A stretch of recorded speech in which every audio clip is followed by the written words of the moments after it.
Oke guys, jadi di tangan gue sekarang ini udah ada satu mouse gaming dari NYK, yaitu NYK Nemesis NES MQ31, dimana mouse ini adalah line up terbaru dari mouse gamingnya mereka, yang secara spek dan fiturnya menurut gue mouse ini cukup bisa bersaing, apalagi dengan para kompetitor yang ngebawa spek dan fitur di harga yang hampir sama. Oh iya, buat mouse-nya ini datang cuma dengan satu warna aja, yang menurut gua agak cukup disayangkan karena kalau ada yang versi warna putihnya, mouse-nya ini bakalan kelihatan lebih cakep lagi. Nah, secara harga, mouse ini bakalan dibanderol sekitar 300 ribuan aja, harga yang menurut gua cukup menarik mengingat spek dan fitur yang ditawarin sama si mouse-nya nanti.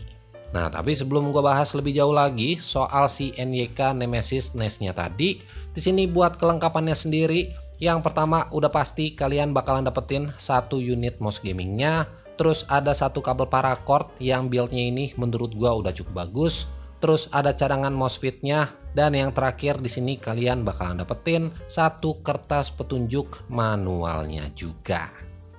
Oke, kalau ngomongin soal unitnya, si NYK Nemesis NES ini datang dengan desain mouse ambidextrous yang secara bentuk ini bakalan cocok atau bisa dipakai sama para pengguna mouse kidal juga. Nah, buat bodinya sendiri, mouse ini menggunakan warna matte black buat finishingnya, yang menurut gua feelsnya ini cukup enak di tangan dan gak gampang licin juga pas kalian pakai.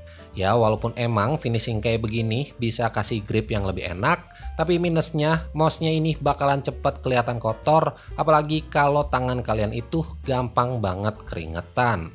Oh iya, secara dimensinya si NYK NES ini ada di 125 x 63 x 40 mm aja, yang menurut gua ukuran segini nggak terlalu kecil dan nggak yang besar juga. Bahkan buat ukuran segini, buat gua yang seorang user palm grip, ini udah termasuk nyaman dan lumayan enak juga kalau dipakai di posisi claw grip.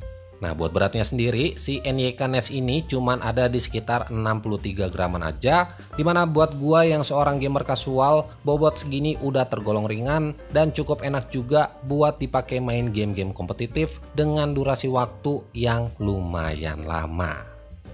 Oke, kalau buat urusan detail-detailnya, si NYK NES ini udah dilengkapin sama 6 tombol. Di antaranya ada tombol klik kanan dan klik kiri, terus scroll wheel button, tombol DPI, dan yang terakhir di sini ada tombol forward dan juga tombol backward. Nah, dari ke-6 tombolnya tadi, semua fungsinya itu bisa kalian customize lewat softwarenya NYK, dimana lewat softwarenya nanti kalian bisa atur semua fungsi dari mouse-nya tadi, mulai dari atur tombol makronya, atur DPI, terus setting polling rate-nya, dan kalian juga bisa atur ripple control dan angle snapping lewat software ini juga. Nah, selain dari ke-6 tombolnya tadi, di bagian bawah sini juga masih ada satu switch power on off dan satu tombol koneksi. Sedangkan buat di bagian bawah tengah sini ada satu kompartemen yang secara fungsi buat naro si dongle USB-nya nanti. Well, secara spek dan fiturnya, mouse ini datang dengan triple koneksi, yaitu Bluetooth, dongle, dan juga wired. Bahkan buat Bluetooth-nya sendiri udah menggunakan Bluetooth versi 5.4 yang koneksinya ini lebih cepat dan juga lebih stabil. Terus buat urusan baterainya, di sini menggunakan baterai lithium berukuran 300 mAh yang bisa bertahan selama 40 jam atau kurang lebih di 2 hari. Nah, buat DPI-nya sendiri mulai dari 50 sampai ke 12.000 DPI, terus punya polling rate di 1000 Hz dan 300 IPS. Sedangkan buat urusan switch-nya, NYK menggunakan TTC switch dengan daya tahannya bisa sampai di 80 juta kali klik. Nah, buat di sektor sensornya, si NYK NES ini menggunakan sensor PixArt PAW 3311, dimana sensor ini udah lumayan banyak dipakai sama beberapa brand lain juga, terutama di sektor mouse gaming dengan harga 300 ribuan.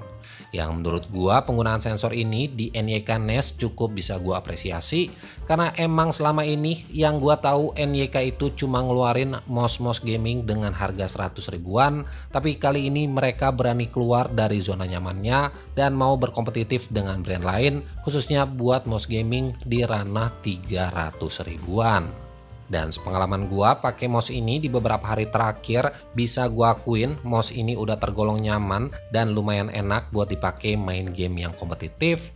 Terus buat switchnya juga udah tergolong responsif. Ya walaupun emang sesekali gua masih ngerasain mouse ini agak kurang akurat dan lumayan butuh waktu juga buat penyesuaian. Tapi hal yang kayak gini sebenarnya nggak jadi masalah besar juga, apalagi buat gua yang emang seorang gamer kasual dan main game itu cuman buat isi waktu luang aja.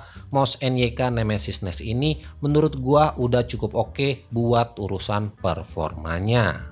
Nah, buat harga aslinya, mouse ini bakal dibanderol di 385.000 aja. Harga yang masih cukup kompetitif kalau kalian bandingin sama beberapa brand lain yang emang udah pakai sensor PAW 3311.